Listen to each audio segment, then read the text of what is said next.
Hello ladies, happy Thursday. I am again having trouble with my Zoom live streaming. I spent a long time configuring all the settings in Zoom and Facebook that I could. I refreshed everything, tried several times, it still wasn't working, so I'll keep working on that. The main issue with that not working is I can't screen share, and also I just like the view better from my computer screen than you guys just seeing me up and down like this. It's just harder to share visuals this way in general. But I do have my Zoom meeting open. I have my laptop here if anybody wants to join in the next few minutes. This is probably going to be a short video today. But if you want to join, I do have the Zoom meeting open, so you can join and interact with me in the chat there. Let's see. Open. Okay, so that's open for you there.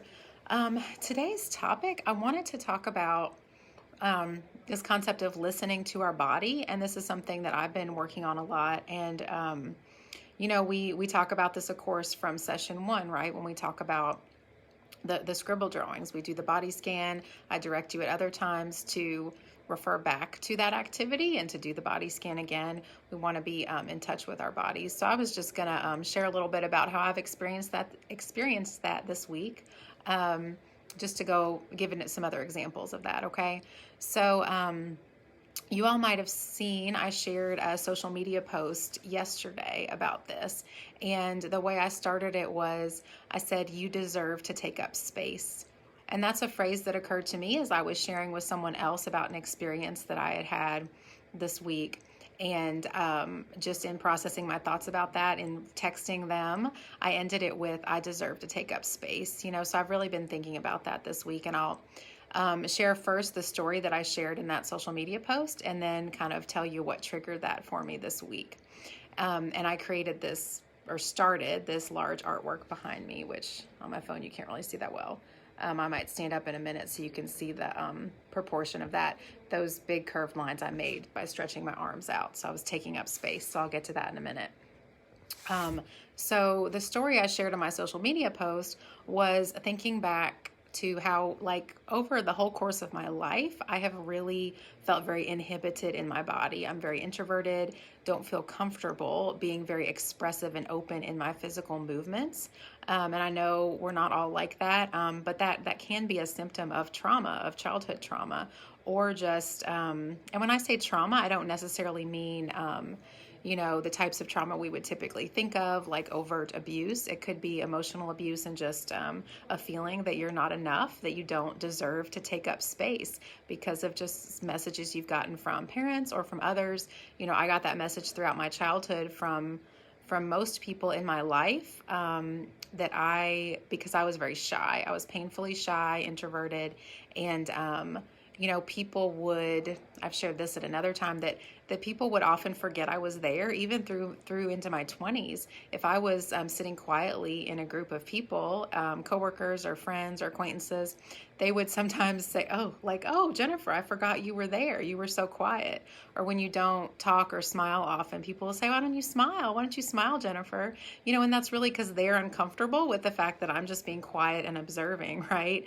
And the forgetting that I'm there, that constantly sent the message throughout my childhood and teenage years and young adulthood that my voice didn't matter, that people literally forgot I was there, So it just reinforces that idea that I'm not enough. I don't deserve to take up space. My voice doesn't matter. So the story that I shared specifically in my post yesterday was about a memory from kindergarten where, and I went through kindergarten twice. I started kind of early. My sister and I were twins, and we went to the private school where my mom taught for elementary school. And so we were allowed to start at age 4. We turned 5 shortly after starting, and we went through it twice. I want to say this was my first year in kindergarten, so I was 4 or 5. And the teacher, who I adored, Mrs. Van Trees, had these wonderful, very large 80s glasses and curly red hair. And she was very sweet. And she one day put on a record of like kind of a silly song, I think, or at least she wanted us to do a silly dance to the song. And so everybody was standing up, spaced around the classroom, and she wanted us to just be silly and just move, be uninhibited with our bodies and do a silly dance. And like a lot of 4, 5, 6-year-olds would be open to doing. My daughter for sure would be all about that.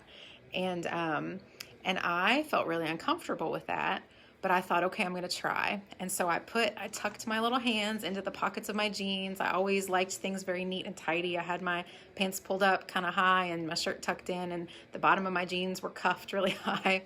And, and I stood there with my hands in my pockets, so my body felt kind of safe and my arms were close to my body, and I swayed back and forth. Okay.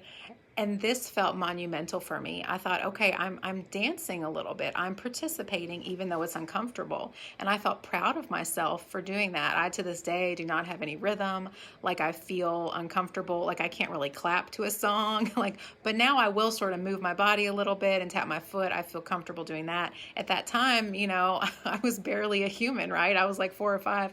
And so I was very uncomfortable with that. I hadn't experimented with that much. And I was proud of myself for that slight movement back and forth to the song. Then my teacher came over to me, and just in a very encouraging way, she invited me to join in. And she said, "Oh, Jennifer, don't you want to, join us? Don't you want to dance with us?" And I was so crushed and confused and embarrassed, because I thought I was dancing, Miss Van Trees. Like, I was joining in with you. And then that gave me kind of a sense of shame that, I'm not in that feeling of I'm not good enough. And so that's just an example of one experience where, I was taught that, like, my best effort to show up and take up space and be expressive with my body, it was still wrong, or it wasn't enough.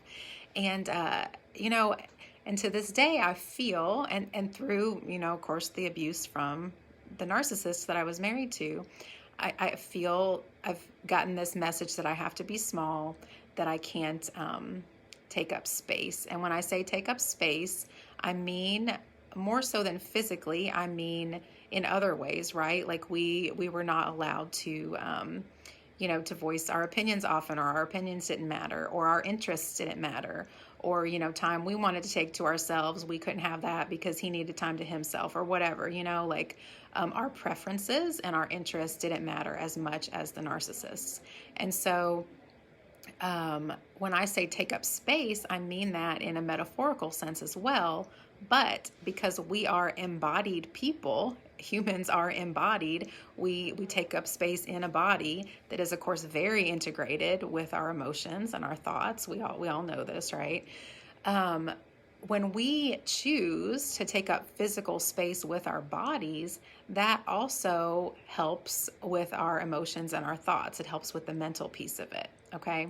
Let me know, even if you're watching the recording, in the comments if this makes sense to you, if you're tracking with me. So just like, because I felt anxious and not enough, I did not feel comfortable moving my body in a big way as a kindergartner, or even now. I'm better at it now, but still in public, that's not something I'm prone to do. And I may never be someone who would dance in public because it's not my personality, but there's a difference between feeling like, oh, that's not my thing, and like, I can't because I would be judged or I would be wrong or something like that.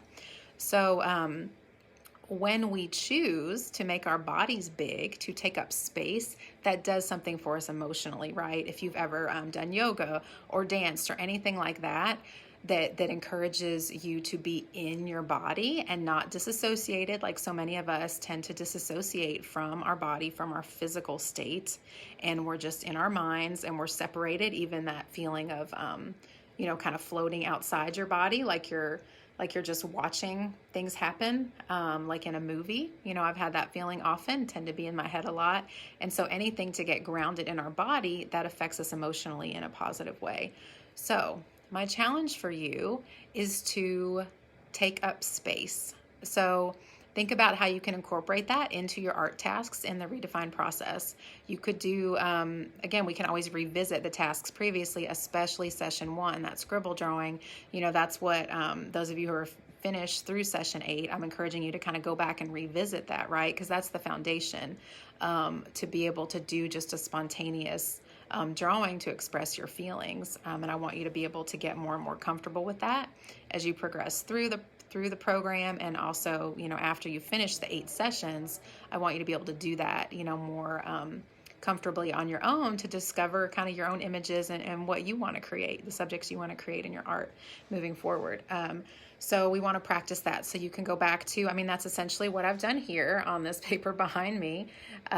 It was a scribble drawing, right? I was just showing kind of my feelings through line and shape and color. So I want you to think about how you can maybe do that, but on a larger scale somehow, okay? This could be, I was about to say sidewalk chalk. I don't know if that wouldn't be so fluid moving, but still it'd be a way to work large. I was trying to think of other ways to work large. This is a cheap roll of butcher paper. You can, packing paper. I've shown that in one of the videos. Other pieces of paper taped together, a newspaper, if anybody still gets newspapers, right? Any way that you can spread out big. I've also seen, this just occurred to me, this I've seen as a suggested art activity for kids, but I think this would be great if you're purely wanting to practice that kind of physical sensation, if it's just about the process and like the kinesthetic quality of scribbling, of drawing big with your body, would be to get a plastic shower curtain, like the clear, I'm thinking just the clear ones, because they're that certain kind of material. It's plastic, right? It's different from like a white curtain liner. It's like the clear plastic shower curtain, and you can use dry erase markers and color on those. So that's a huge surface. I'm putting my hands out, you can't see. It's a huge surface, and dry erase markers, and you can wipe them off when you're done, and that would be fairly fluid to use dry erase markers on that surface. So you could sit on it, you could tack it up on a wall somewhere, you could just lay it on the floor. This, I'll show you guys this, for what I did for this, it might be obvious just looking now, but in case it's not. So I had a marker in each hand. So I did both these arcs at the same time. So for my left hand, I started here and just did that. You can see that's about how close I was standing to the paper. That's how far my arm reaches. And for this one, I actually have hurt my back yesterday, so I'm having trouble with this arm. But that's the shape of my arm motion, right? And so I did that back and forth several times with both arms and just felt that stretch. That felt so good to me. And I'll tell you what triggered that the other day, why I felt like I needed that. And then that prompted me to remember from kindergarten about the dancing, and I wrote that post. But so I was in the car with my daughter, and she is very expressive with her voice and with her body, and sometimes too expressive for me. She kind of invades my personal space a lot. But we were in the car. I was about to drop her off for the day, and we were listening to a song that she really enjoys, and she had all those words memorized, and she was like belting it out. It was like a pop song. And I was just observing her kind of in the rearview mirror and just really cherishing that moment of seeing how, like reflecting on how much she was just in her element and being herself and not afraid to do that. And I just love that part of her, that she's so expressive. She's very extroverted and open, loves people, and very loud, like I said. And I just loved that genuine moment with her, of her being herself. And then I started singing along with her, which often I do sing and dance with her. I feel comfortable doing that in private. So I started singing along with her. And then after I dropped her off, I chose my own loud songs, a couple of songs to play and sing along with, because, and this is where I'm getting to, pay attention to your body and what it needs. Listen to your body. So I felt some emotions welling up in me when I saw her do that. And I felt like I've got something I need to release today, and it needs to be in a physical way. So seeing her do that prompted me to reflect on how I had something I needed to release too. And she was just doing it without thinking about it. And I tend to be like, we can have those thoughts creep in, those kind of self-judgment thoughts or whatever, where we won't do that impulsive thing. It's not bad to be impulsive necessarily. I say that, within the creative process, that's the one place where, no impulse control is required, right? I can scribble as much as I want. I can dance around, whatever. Different creative modalities, not just visual art, but music, dance, anything creative, past a certain extent. Yeah. I mean, you can't draw on other people or, whatever, harm other people. You have to have some impulse control around that. But like, as far as just with yourself, you're not damaging property, most of the time there's no impulse control required. You can act in a way that feels good to you, whatever your body is telling you that it needs. So I felt some emotions welling up, and I had a lot of feelings that needed to just come out and I needed to be expressive. So I was singing / yelling like in the car to myself to a loud song, and it felt good to take deep breaths. Often I'll notice that my breathing is kind of shallow, and I took deep breaths, and I really just let that sound out of my mouth alone on the highway in my car. And that felt great. And then I continued playing some of that music when I got here to work at my studio. And it wasn't until later in the afternoon that I was able to do this drawing. But I knew I planned that. And I had commented to a friend telling them the story, texting, that I was going to make some time later for some art, for some expressive movement. And so that was a way of holding myself accountable. So, I was about to put it off, but I'd already made that statement to someone who probably didn't care if I followed through, but because I'd said it, that helped me to follow through with it. And so I did that, and I'll continue working on it, or I may not. It's cheap paper. I may throw it away, but it felt good in the moment, and I wasn't worried about what it looked like. It was just what my body needed. So my challenge for you all is to pay attention to what your body needs, and do that for yourself, but specifically with art. Think about how your art making process, the redefined process, whether it's one of the directives from the sessions or just something you want to do on your own, pay attention to how you could just honor what your body's telling you that it needs in the art making process. Okay. So the first step would be, if you don't already just notice some feelings welling up like I did, step one would be to do that body scan or something else that helps you to be in tune with your body. I suggest in the body scan, you could put a hand on your chest. For me, that helps me connect with myself when I'm feeling very disembodied and not connected to my physical self. That helps me. And then, the breathing, the other hand on the belly, because I can have very, very shallow breathing. It's hard even right now, maybe because I'm talking so much, but it can be hard for me to really get a good deep breath. So that takes practice. So get in touch with, listen to your body first, take a step to listen to it. And then number two, then decide kind of what you're going to do, what it needs. And this, I'm having trouble thinking of other examples, but really think outside the box here. Like, what could you do? Could you go outside for a walk and take some big strides, look kind of silly, taking some big steps, because it just feels like that would be good to stretch your legs in that way. Would it be when you're going for a walk to just stretch your arms out a couple of times as you're walking? Things simple like that. Make your body big, take up space, whatever you feel like you need to do. Maybe you feel like you need to kind of close in a little bit and be tight. A lot of times I'll sit kind of almost in, can't do these pants, but sit in fetal position kind of with my knees up to my chest, and that feels safe and good to me. And I'll hug my legs. So in that, hugging myself, gives me a sense of safety. Sometimes that's what my body needs.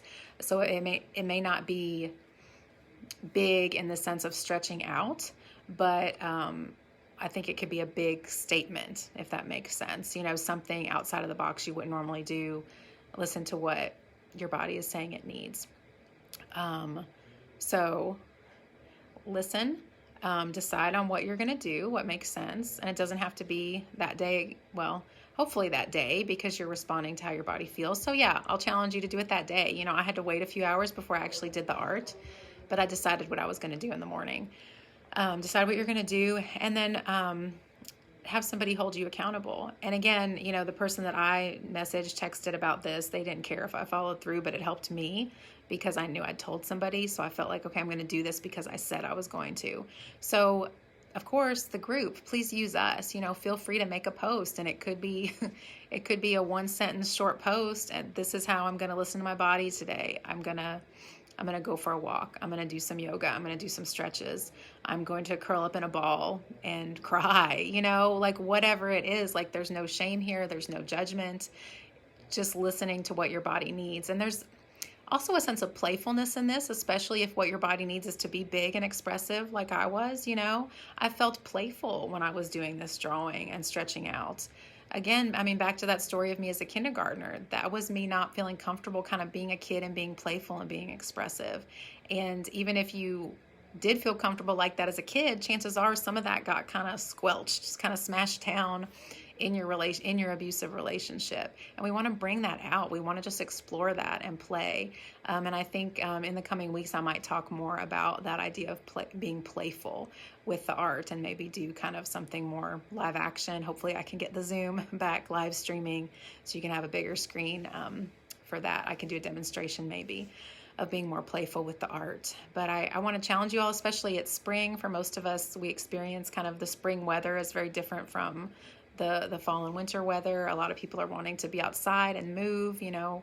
I know I don't want to project that onto everybody, but for me, you know, definitely I feel more just more alive and wanting to be active and do stuff this time of year. So capitalize on that. If you're feeling that, then let's go with that. That's giving you some momentum to get moving, to be playful, to express yourself.